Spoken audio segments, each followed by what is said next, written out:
Bon, les gars, pour moi, ça fait. Enfin, on est déjà mardi. On était vendredi quand je vous ai filmé la dernière fois. Donc, entre-temps, tu sais, j'ai fini la salle de bain, mais ça, je vais pas trop m'attarder dessus. Tu sais, dans mon élan de folie et de courage, j'ai commencé à regarder le sol aussi.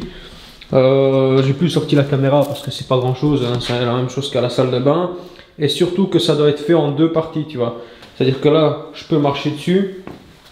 Et j'étais obligé de faire ça comme ça pour pouvoir quitter le chantier en fin de journée, hop, et retaper les dernières dalles en deuxième phase pour pouvoir. Enfin, tu as compris quoi. Si tu carales tout, bah, tu es bloqué dans l'appartement ou enfin, voilà, ça se fait en deux étapes, on n'a pas le choix, tu vois. Enfin, en tout cas, moi, je m'organise comme ça. Donc, le sol de la cuisine, il est presque terminé, tu vois. Voilà, donc on va rapidement faire ensemble. Je vais poser la cam sur un trépied pour mettre les 4 derniers carreaux. Et le carrelage sera définitivement terminé. Je vais aussi vous montrer, parce que tu sais, là, encore une fois, le chantier, comme on est sur un tout petit truc, bah, tu as des seaux partout, tu mélanges, tu colles. Et comme je te dis, moi, je m'arrête pas, tu vois. Bah, regarde, je vais te montrer en toute honnêteté, hein, tu vois, regarde ça, regarde ce bordel, tu vois. Je découpe les chutes, je les balance par terre, je redécoupe, paf, je colle, je redécoupe, je balance par terre, tu vois. Voilà, je perds pas le temps à enfiler des perles quand c'est comme ça. Là, il me reste 4 carreaux, je vais coller les 4 carreaux et je vais démonter la machine. Enfin, je pourrai la faire quitter du chantier et petit à petit ramener tous mes outils de menuisier, tu vois. Évidemment, j'ai coupé aussi, j'ai fait toutes les plaintes. Alors, j'en ai coupé un peu plus. Parce que tu sais, alors dans la salle de bain c'est carrelage sur carrelage, il n'y a pas de plainte, mais là c'est carrelage sur mur, donc là il faudra mettre des plaintes. J'ai tout coupé, comme ça j'ai qu'à faire les coins à 45 degrés, ça je peux le faire à la meuleuse, tu vois. Et voilà, donc je te montrerai aussi le démontage de la machine, comment je la vide, comment je la nettoie, comment elle se présente après avoir carrelé une salle de bain entière et une cuisine. Tu vas voir que là-dedans... il y a du bordel, hein. Et tout ça, quelque part, ça aurait été de la poussière, tu vois. Donc, bien pratique. Allez, je pose la cam sur mon petit trépied. Je mélange ma colle et je continue. C'est parti.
Et voilà, punaise.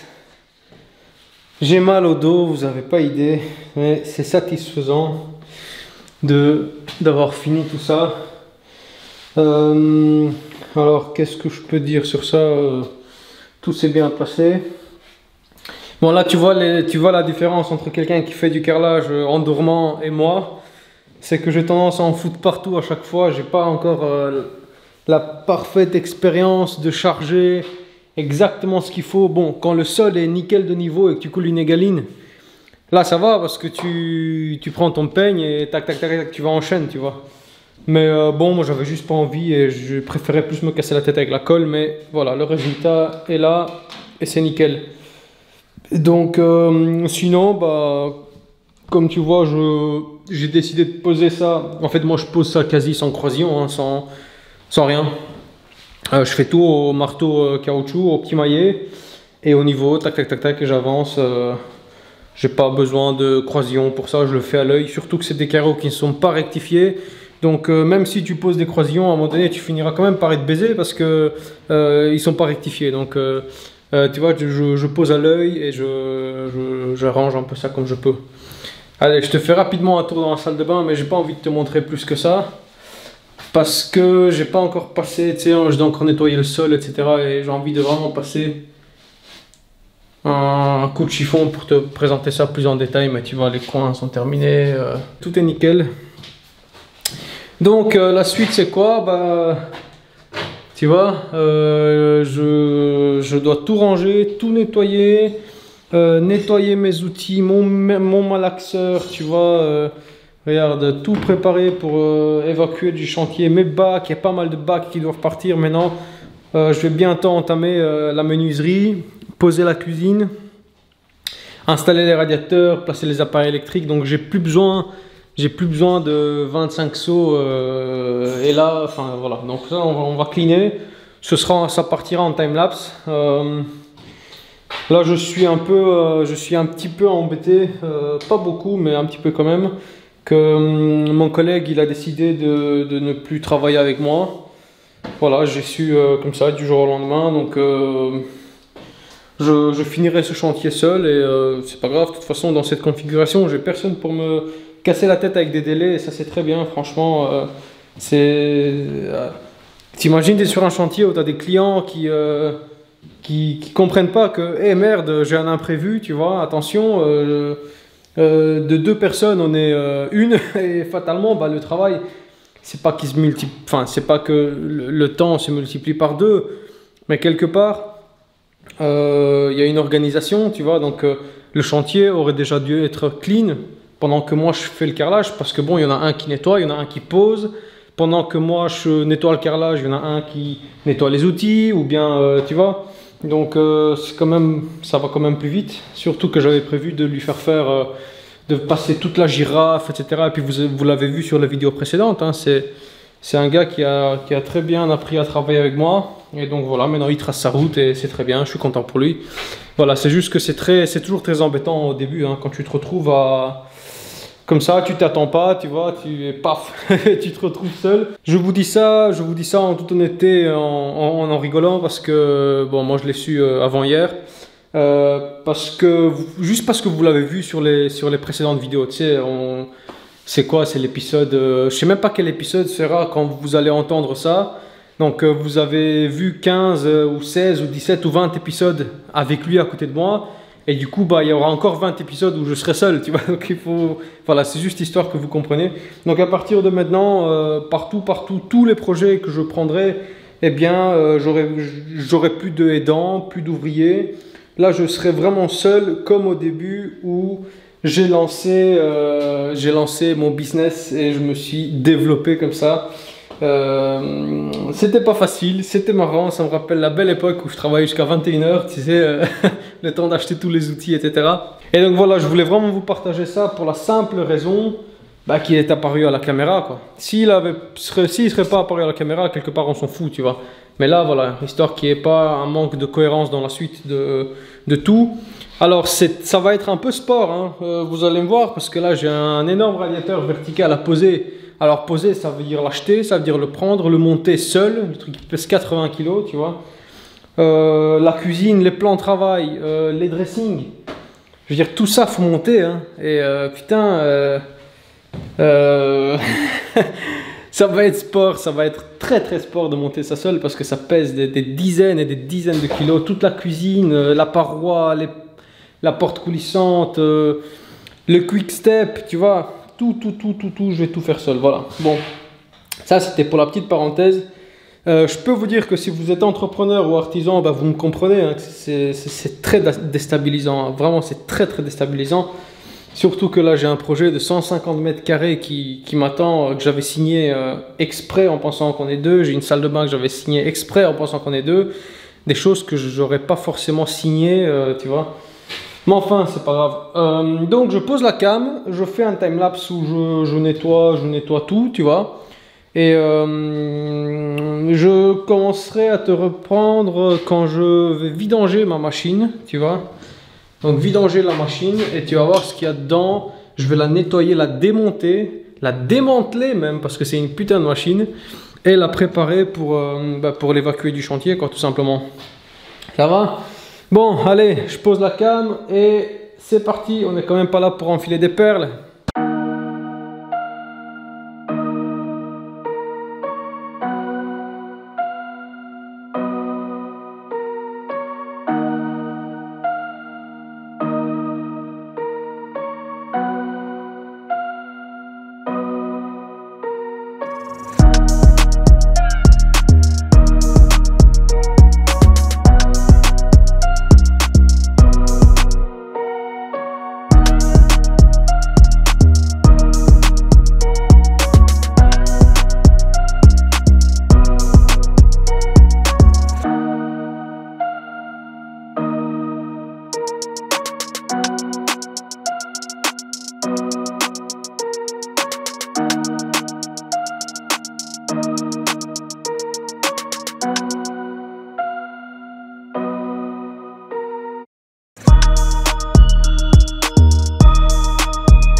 Donc voilà, maintenant que la chambre elle est clean, tout est nettoyé, tout est dans des sacs, ce que je vais faire, c'est que je vais préparer la machine.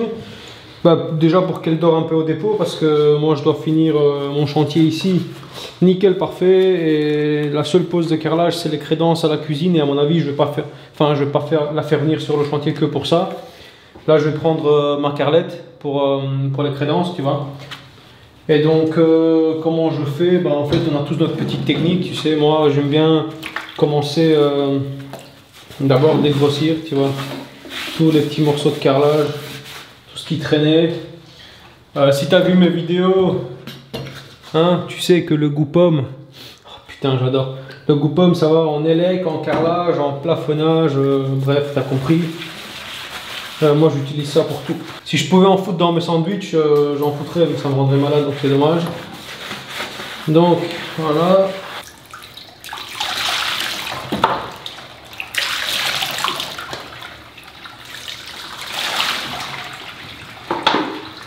Donc maintenant que le plateau est clean, je vais enlever le support aussi.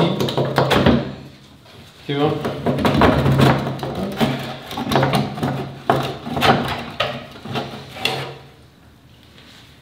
Tu vois, ça c'est dans l'état que c'est, hein, c'est normal, tu sais, ça récupère toute la flotte avec la poussière. D'abord je dégrossis en fait, tu vois.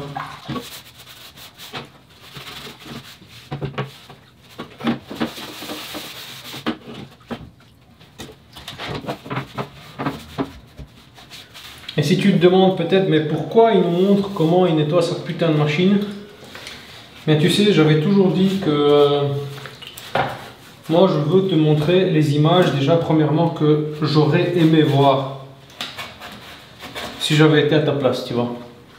Et sur une vidéo de machine comme ça, en général que ce soit la DeWalt ou peu importe, hein, Raymondi ou tu vois, en général on voit des vidéos où les gens testent. Comme mes premières vidéos, tu sais, où je teste la machine, où je la monte, mais jamais sous cet angle de vue, tu sais. Voilà, je viens de l'utiliser pendant une semaine, voilà comment elle se présente après une semaine, voilà comment je fais pour l'entretenir, voilà comment je fais pour la déballer et la descendre, tu vois. Ça c'est un angle de vue un peu différent, et moi j'aurais sincèrement aimé voir ça comme ça. Du coup je te le filme et je te le fais, tu vois. Voilà, ça c'est le petit plateau. Et à chaque fois, moi, je vais mettre ça dans le salon parce qu'en fait, je dois les évacuer dans la camionnette. Voilà, une fois que ça c'est fait, je vais pouvoir enlever. Voilà.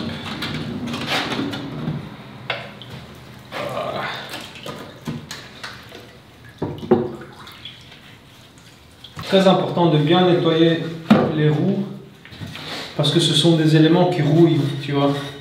Alors tu vas me dire oui, nettoyer, finalement c'est quand même mouillé, oui, mais déjà d'enlever les petites taches de rouille, tu sais, qui se forment avec le temps.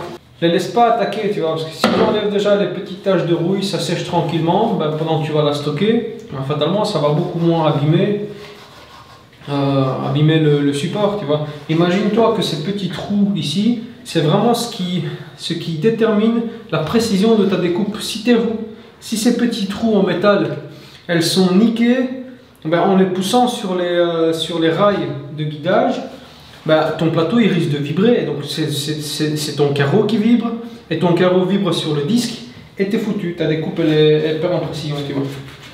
Donc ce sont ce genre de petits détails qui font toute la différence, tu vois. Voilà, tu vois, une fois que c'est comme ça, je vais les sécher. Hop. Tout bien séché, les parties métalliques. Voilà, et les imbiber de lubrifiant, tu vois. Lubrifiant PTFE, c'est, écoute, tu mets ce que tu veux.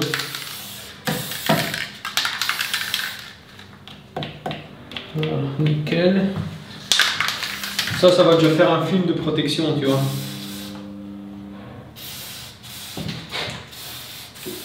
Bon, là, on passe à la partie la plus compliquée, c'est-à-dire la machine.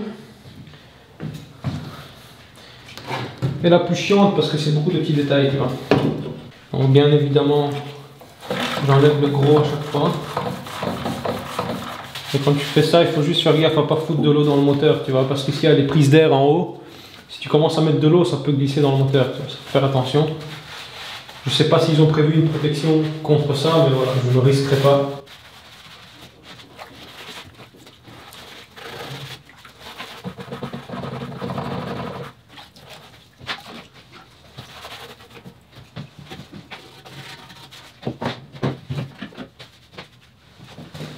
Bien faire attention, je mets un point d'honneur sur bien prendre soin de son différentiel de protection, tu vois. Faites gaffe, hein. Alors bon, alors ce boîtier, c'est un boîtier IP56. Donc bon, vous pouvez facilement le nettoyer à la flotte, il n'y a pas de problème, c'est prévu pour, tu vois. Mais 56, ça veut dire qu'on ne peut pas le plonger dans l'eau, mine de rien, faut pas abuser non plus. Voilà, bien nettoyer les câbles. En fait c'est simple, si jamais un jour vous débarquez chez le client et que votre machine est bien entretenue et que vos outils sont bien propres, vos échelles sont bien propres, vos escabeaux sont propres et pas pleines de plâtre et de colle, carrelage, tu vois, vous allez déjà, je vous dis tout de suite, vous allez mettre en confiance le client parce qu'il va se dire ok, lui en général le travail reflète la qualité de ses outils, tu vois. Je dis pas que moi je le pense forcément, mais tu sais, les clients ils ont tendance à vite faire un jugement rapide sur, ils se basent pas sur grand chose, tu vois, donc ça peut jouer rien que sur ça, tu vois, la propreté de tes outils, la tenue, les vêtements, bref, on va pas rentrer dans un sujet, ça c'est déjà, ça peut faire le thème de toute une vidéo. Et voilà pourquoi je mets l'importance, déjà en plus pour la pérennité du truc, ça coûte quasi 2000 boules. Enfin 2000 peut-être pas, mais quasi 1200 €, tu vois, cette machine. Bah, si j'en prends pas soin, personne n'en prendra à ma place, tu vois. Bien tout lubrifier, tous les axes, partout. Hop. Nickel.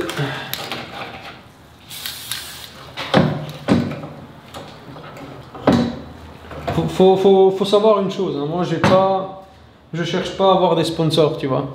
Ce qui fait que tous les outils que vous voyez dans mes vidéos, je les ai tous payés de mon argent, tu vois. De mon argent, c'est-à-dire j'ai travaillé, j'ai mis de côté, j'ai acheté. Voilà, comme ça c'est bien clair pour tout le monde. C'est pour ça que c'est d'autant plus intéressant et ça me donne d'autant plus envie de prendre soin de ça. Parce qu'au départ, j'ai commencé avec rien, tu vois, rien, je te dis. J'ai pas hérité d'une société, j'ai pas eu... j'ai commencé avec une petite boîte à outils, 2 Knipex, 4 tournevis, et voilà, tu vois. Donc voilà, c'est pour ça que je mets un point d'honneur sur l'entretien. Et en plus, moi, ce sont mes petits jouets, tu vois, ce sont mes petits bébés, ça me rapporte de l'argent, c'est ça qui, c'est mon gagne-pain, tu vois. Donc en prendre soin, c'est quelque part leur remercier aussi à ces petits outils, tu vois, parce que on les maltraite tellement dans le chantier, tu sais, avec le froid, la flotte, la poussière, que là, au moins, hop. Ah, tu vas dire, putain, il passe tout son liquide vaisselle, ouais, mais il faut que ça brille, tu vois, il faut que ça sente bon aussi. Très important de bien nettoyer les rails de guidage.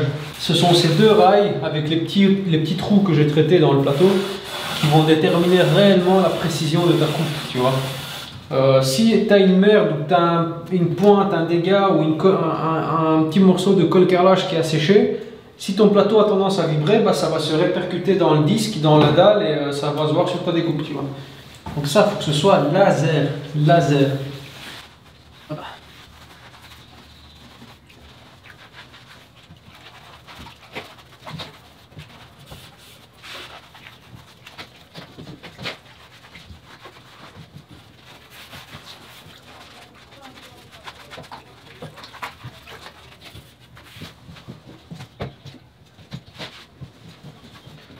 Voilà, je vais bien sécuriser le plateau pour pas qu'il bouge pendant le transport. Et là, je vais rapidement nettoyer la pompe. Élément crucial de cette machine. Si elle pète, bah, tu l'as facilement dans le cul parce que c'est une machine à découpe à eau. Donc sans pompe, il n'y a pas d'eau, donc ta machine ne sert plus à rien. Tu vois. Voilà. Moi, j'ai bien tendance à enlever ici un petit cache de protection, tu vois.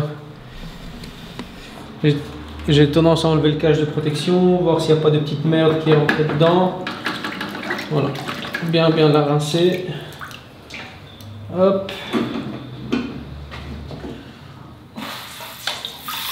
Tu vois, je suis en train de purger le circuit. Bon, tu vas me dire, il souffle dedans comme un con, mais j'ai pas d'autre solution.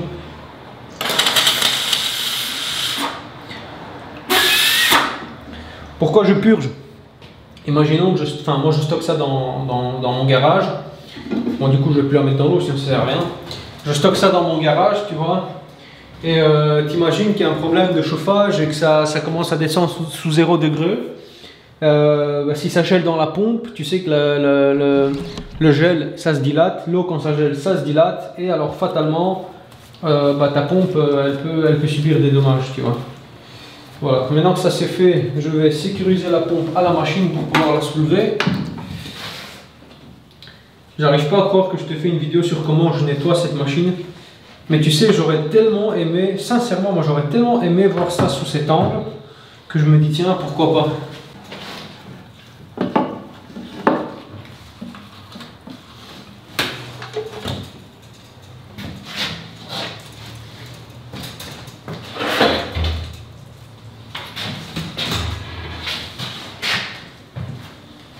Bon, il reste le plateau et le petit plateau ici, tu vois. Je vais toujours nettoyer celui-là, comme ça toute la flotte, elle tombe dans mon bac central et puis je vais vidanger et nettoyer le bac central.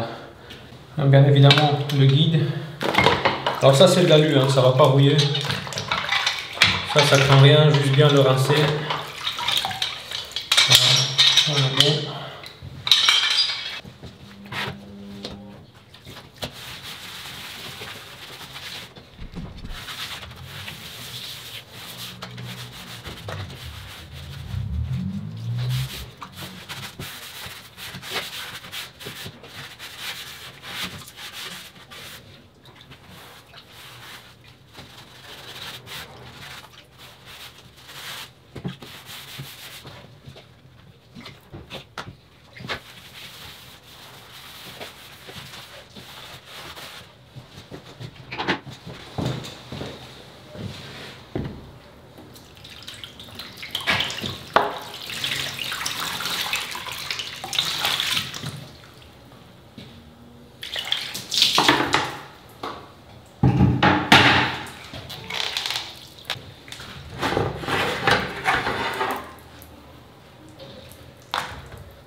Et On passe enfin au bac central. Alors pour le bac central c'est très simple. Tu vois, moi j'ai mis ma petite cuvelle ici, tu vois, celle où je fais la colle carrelage, tu vois, je mets ça en dessous. Et je vais dévisser ici le bouchon et j'attends que ça se vidange. C'est pour ça que j'aime bien laisser ça à la fin. Comme ça, tu as vraiment toute l'eau dégueulasse avec la poussière, avec tout le liquide vaisselle, etc. Et puis là, je vais laisser le bouchon ouvert et je vais rincer, tu vas voir.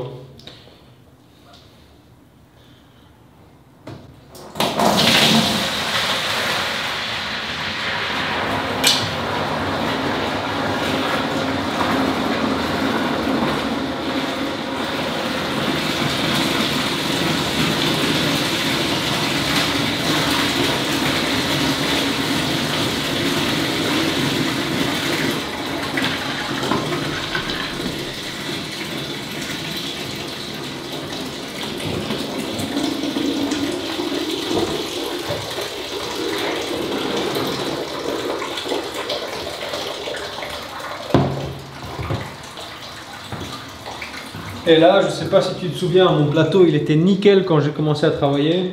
Eh bien, regarde ce que je vais ramasser dedans. Après, seulement une salle de bain et une cuisine. Hein.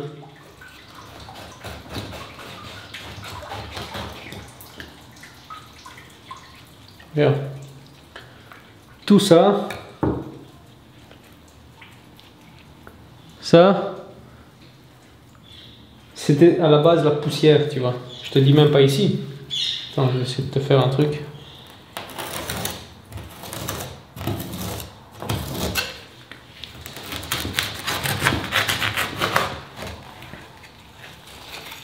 Regarde. Ça fait l'épaisseur d'une dalle de carrelage. Hein. Donc ça, à la base, c'est la poussière qui est dans l'air si tu fais autant de découpes, tu vois. Donc ça, je vais directement mettre dans un sac. Tu vois, je vais enlever tout le gros, mettre ça à part. Et après, je vais tout mettre dans un système de décantation, tu vois.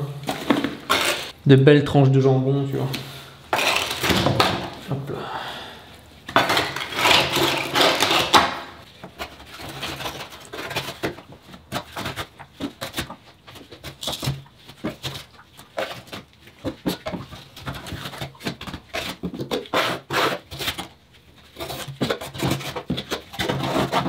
Bon, et histoire que tu me regardes pas nettoyer ma machine pour rien, je vais te raconter aussi, comme ça va être un peu le thème de la vidéo, tu vois. Pourquoi je ne vais plus prendre d'ouvriers, tu vois. Parce que cette expérience-là, ça m'a... Alors, il faut savoir qu'avec mon ouvrier, celui qui vient de partir, ça s'est passé super bien. Vraiment super bien, tu vois. Il est resté 2 ans et quelques. Tu sais comment je suis, en 2 ans, moi je l'ai partagé quasi tout ce que je savais. Alors il a pris ce qu'il a voulu, mais moi je l'ai volontiers tout partagé, tu vois. Et ça s'est toujours bien passé, vraiment. D'un côté, lui c'est un gars qui est très bon, tu vois. Bon, je reprends, j'avais peur qu'on n'entende pas très bien, tu sais, avec le bruit de la spatule. Je dis que c'était un gars très bien, l'ambiance sur chantier, tu sais, ce que vous voyez à l'image pendant qu'on travaille, genre sur ce chantier, eh bien c'est identique. Il n'y a pas de cinéma, il n'y a pas de... On est comme ça, on rigole, on travaille, à un moment donné, chacun travaille de son côté. Tu sais, moi je suis vraiment, mais vraiment, et peut-être qu'il regardera cette vidéo et il pourra le confirmer au moins dans sa tête, c'est que je ne suis pas du tout un patron difficile. Alors je suis méticuleux dans la qualité du travail, mais je ne suis pas difficile, tu vois. Je suis un gars extrêmement serein au travail, tu sais. Sachant que je sais où je vais à chaque fois, je fais mes calculs à l'avance, je ne suis pas un gars stressé, ce qui fait que ça se ressent au travail, tu vois. Et lui, il a toujours apprécié ça, il m'a toujours fait comprendre qu'il appréciait ça. En termes de paye, ça reste quand même confidentiel, mais par contre, moi, en tant que patron, si j'annonçais, écoute, voilà, ça c'est ton salaire, il faut savoir que sur 2 ans, j'ai pas eu un jour de retard de paye, tu vois. J'ai pas eu un jour, en fait, je suis extrêmement carré. Je suis pareil avec tout, dès que j'ai un rendez-vous, eh ben, je vais avoir aucune minute de retard. Déjà une minute de retard, pour moi, c'est trop, tu vois. Et ben, c'est pareil, tu vois. Je gère tout ça, ma société. Et pourquoi je vous dis ça, en fait, pour vous dire à quel point ben, je suis dégoûté à l'idée de prendre quelqu'un dans ma boîte, tu vois. C'est fini, à mon avis, pour toujours. Parce que quand tu fais preuve comme moi, d'autant de respect, tu vois, et de sérieux, sachant que moi je payais tout en fait, hein, toutes ces taxes, tout, et j'ai tout payé, c'est-à-dire vraiment je suis un gars, enfin les gens qui me connaissent, mais vous sur YouTube, vous ne me connaissez pas plus que ça, tu vois, mais je suis vraiment comme je suis devant la caméra, tu vois. Et le fait d'avoir fait tout ça, d'avoir mis du cœur, tu sais, une petite prime par là, un petit truc par là, tu sais, pour faire plaisir. Et le fait de partir comme ça, d'annoncer, tu sais, moi je lui donnais une clause, tu vois. C'est-à-dire, en 2 mots, une règle pour quitter ma boîte, c'est que tu m'annonces pas du jour au lendemain, tu m'annonces pas 1 semaine, ni 2 semaines, ni 3 semaines. Moi, il faut m'annoncer 3 mois à l'avance, tu vois. Parce que j'ai une certaine inertie. Moi, je tourne sur un système qui est très différent de mes confrères que j'adore, notamment DJ Plomberie qui travaille sur les plus petits projets. Lui-même me l'a dit et que ça le rendrait malade de savoir qu'il a 8 mois d'agenda bloqué à l'avance, tu vois. On en a parlé en rigolant dans un live. Moi, je suis pas comme ça, tu vois. Moi, mon affaire tourne totalement différemment et c'est tout aussi bien. C'est juste que je tourne différemment, c'est tout. Moi, je tourne avec des mois et des mois à l'avance, tu vois. C'est pour ça que mon agenda, il est fou, c'est-à-dire jusqu'en... Enfin, je ne vais pas te donner de date parce que je ne sais pas quand cette vidéo sortira, mais je suis bloqué là, au jour d'aujourd'hui. J'ai 11 mois dans mon agenda qui sont bloqués, 11 mois. C'est-à-dire sur 11 mois, je peux à la limite prendre un jour pour s'il y a une fuite d'eau ou quelque chose pour intervenir, parce que là, j'ai pas le choix. C'est tout, tu vois. Donc... voilà, ma société tourne avec ce genre d'inertie, tu vois. J'ai mes projets perso, puis j'ai mes clients, puis j'ai des mises en conformité, puis j'ai des salles de bain, tu sais, moi je fais tout, tu vois. Des chaudières, voilà, et donc j'ai besoin de 3 mois au minimum pour déjà retomber sur mes pattes, chercher un sous-traitant, ne pas accepter certains chantiers, sachant que dans 3 mois je suis seul, tu vois. Et le fait de ne pas avoir respecté ça, alors que c'est la seule règle que je donnais, encore une fois, c'est pas contre lui parce que c'est pas un gars méchant, à part ça, il n'y a rien, tu vois. Mais ça me fait un peu chier, tu vois. Et donc ça fait que je me suis dit, et je vous dis ça, pourquoi, c'est pas contre lui, pas du tout. Mais comme ça, j'ai pas dans les commentaires, parce que je sais que vous êtes, et j'exagère pas les gars, vous êtes des dizaines à me demander, oui, est-ce que tu peux être mon maître de stage, j'adore ta façon d'expliquer, est-ce que tu peux nous former? Ceux qui disent ça, ils se reconnaîtront, mais vous êtes des dizaines, tu vois. Et donc, je vous dis tout ça pour vous expliquer que non, en fait, ça, c'est fini, tu vois. Moi, ça me dégoûte de travailler avec des gens, de tout donner, de me donner à fond, de respecter tout ce que j'ai dit au pied de la lettre. Et moi, je donne une seule règle, elle n'est pas respectée, tu vois. Et donc voilà, c'est fini, tu vois. Moi, je vais continuer par travailler seul. Et je trouve ça vraiment dommage, tu vois. Je suis sûr qu'il y a des artisans qui me regardent ici, qui ont connu la même chose, et je suis sûr qu'ils me comprennent à quel point c'est déstabilisant, tu vois.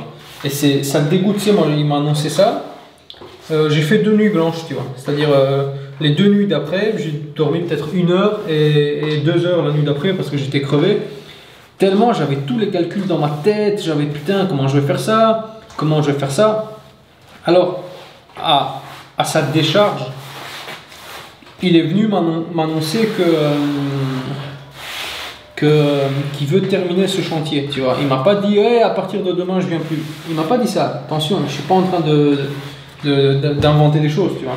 Il m'a dit juste que voilà, je veux plus travailler avec toi, sans autre raison qu'à mon avis il a trouvé un job qui est mieux payé, et c'est ce que je souhaite à tous quelque part. Moi, si j'ai 2 clients et qu'un client me fait, enfin j'ai 2 salles de bain pour 2 clients différents, une salle de bain que je peux rénover pour 18 000 et une salle de bain que je peux rénover pour 28 000, même s'il est un peu plus grande, etc., ben, je vais prendre celle à 28 000 parce que le budget est plus grand, parce qu'il y a plus de forfaits, même s'il y a plus de travail, tu vois.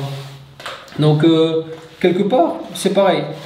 J'en veux pas, justement. On cherche tous à faire le plus de pognon possible, tu vois.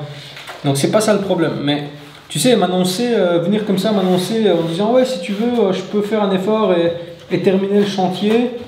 Alors que chantier à 2, il reste 4 semaines de boulot, tu vois. Seul, il me reste 6 semaines, voire 7. Mais à 2, il reste 4 semaines, tu vois. Donc, on est loin des 3 mois, tu vois.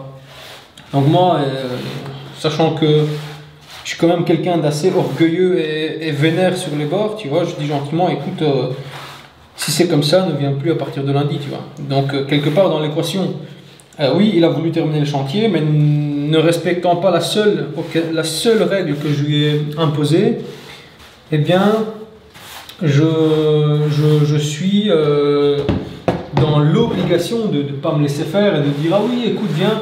Parce que déjà, l'ambiance sur le chantier, bah, elle est ce qu'elle est si c'est comme ça, alors que c'était toujours nickel pendant 2 ans. Moi, je ne me vois pas travailler sous tension.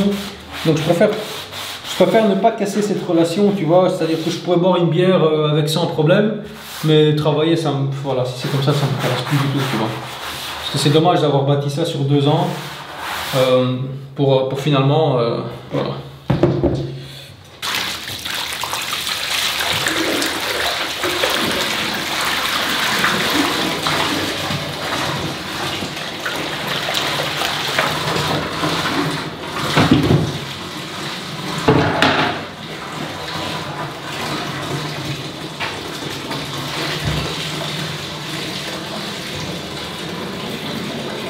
Voilà, avec ça, je vais clôturer le chapitre ouvrier et collègues.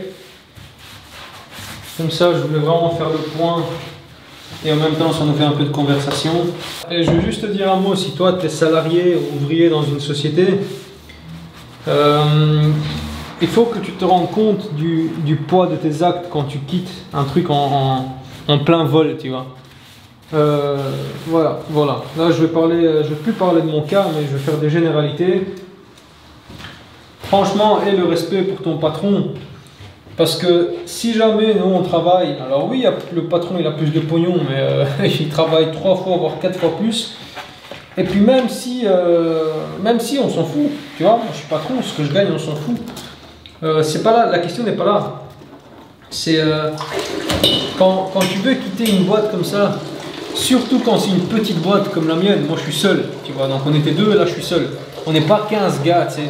Sur 15 types, t'en as un qui part, bah, il en reste 14. Sur 2 types, t'en as un qui part, c'est 50% des types qui partent, tu vois. Donc ça change tout de suite l'équation, tu vois. Donc, franchement, réfléchis 2 fois. Maintenant, si t'as un patron que c'est un connard et qui t'a fait chier et que tu ne résistes plus, là, franchement, casse-toi, évidemment. Mais si t'es un gars réglo comme moi, franchement, lui fais pas ce genre de coup, quoi, parce que ça peut vraiment mettre KO une année, tu vois. Bon, tu vois, la machine, elle est bien propre, bien nickel. Hop. Là, j'imagine que si la petite DeWalt ici aurait un cœur, elle me remercierait amplement de ce petit entretien, tu vois. Voilà, allez. Ça fait plaisir, putain, de terminer le carrelage parce que je commence à en avoir vraiment marre. En plus, j'ai chopé une tendinite au poignet droit. Puis à force d'être à 4 pattes, là, carreler le sol, tu sais, le dos il prend un coup. Là, je suis vraiment content de pouvoir faire autre chose et surtout quelque chose d'un peu moins salissant. Comme le parquet, commencer à faire les caches, les murs déco en MDF, tu vois. Bon, concernant le bac d'eau, je vais le laisser décanter tranquillement, même si j'ai enlevé le plus gros. Voilà. Allez, je vais clôturer la vidéo avec ça. Vous voyez, tout est prêt. Malheureusement, je peux pas descendre parce que bah, j'ai posé le carrelage là encore aujourd'hui, il n'y a même pas 2 heures. Donc toute cette rangée là, je peux pas marcher dessus. Et je vais pas commencer à piétiner. Mais tu vois à quel point l'appartement est petit. À peine je démonte une machine de carrelage, il y a déjà tout un mur qui est plein, tu vois. Donc voilà, ça je vais faire demain. Et quoi qu'il arrive, moi je te reprends quand j'ai encore des trucs intéressants à te montrer. Entre temps, je vais un peu dessiner la cuisine, je vais aller acheter ce qu'il faut. Je vais chercher un parquet qui me plaît bien pour le monter en haut. Et dès que j'ai de quoi te montrer, tu vois, les ponçages, etc., bah, je reprends la cam. Et en tout cas, moi je te dis à la prochaine. Salut!